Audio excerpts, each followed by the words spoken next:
ត្រីបងសុំសួស្ដីសុំស្រីរាប់អានរាប់គ្នាជាញាតិសន្តានរាប់គ្នាជាញាតិសន្តាន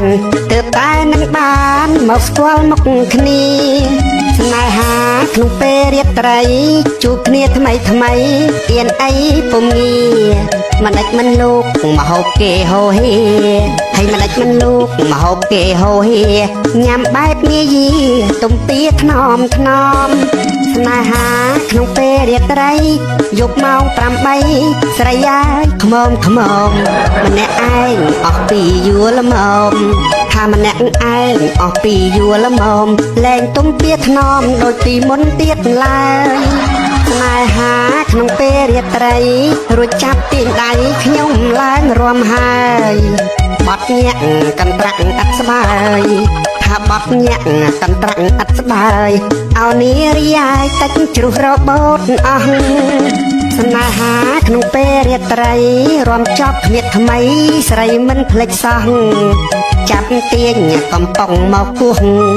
ថាចាប់ទាញកំប៉ុងមកគោះលើកជល់អុកជួសថាតោះលើកណាត់ទៅស្នេហាក្នុងពេលរាត្រីយប់ជ្រៅហើយស្រីសុំចាញ់ហើយពៅសុំលាខ្ញុំលែងចង់នៅ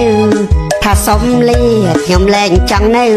ស្រីស្រីអីលើផឹកសាហាយញាក់សាច់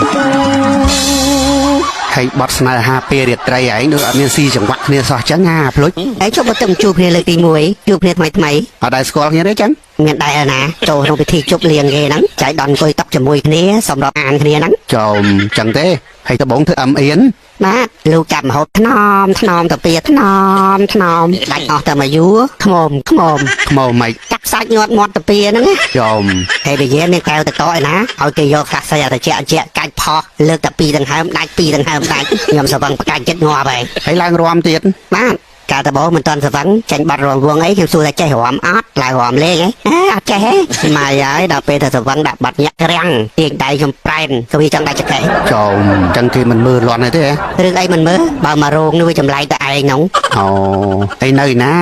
ដឹងហើយមកអត់មានគ្នាដែរបាទមកឡៃលើហ្នឹងអង្គុយតុកមួយគ្នាចោមហើយឯងកិច្ចមុនចឹងចាំកាលទៀតបើគោះផាច់លើកអត់ហូរតាមច្បែបមាត់តែខ្លះដល់ក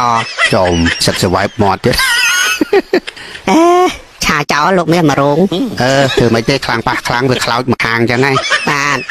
អញលឺតែស្នេហាពេលរាត្រីស្មានហើយស្នេហាអូបល្អើនស្នេហាព្រាត់ប្រាសទេចឹងហ្នឹងហើយ